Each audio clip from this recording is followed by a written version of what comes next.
Fox News at 10 begins with breaking news. 3 people were found dead in a home in Dallas's Pleasant Grove neighborhood. First responders believe they know the cause.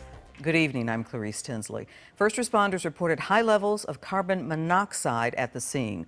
The victims were found in a home in the 7,000 block of Red Bud Drive.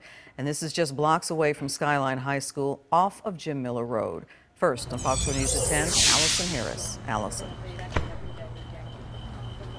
Clarice, we just watched firefighters bring 3 stretchers into the home. Dallas Fire Rescue says 3 bodies were found inside one of the homes here behind us. They say there were high levels of carbon monoxide. Firefighters got on scene here just before 8 o'clock. Fire engines, ambulance, and police responded. We have watched crime scene investigators and now homicide detectives go into the home.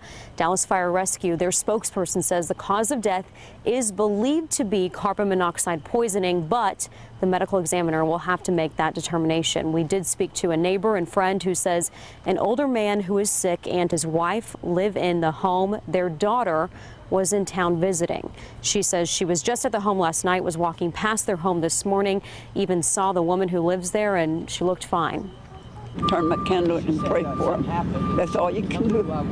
I can't believe it. I mean, we were all in the kitchen yesterday, her daughter and her husband. We were all in the kitchen yesterday morning. And now this. So again, Dallas Fire Rescue say 3 people were found dead inside a home here. High levels of carbon monoxide.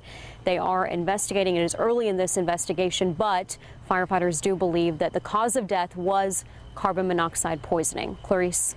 Allison, 2 questions. Do we know what brought the first responders to that home, and is it safe for the rest of the neighbors in that area?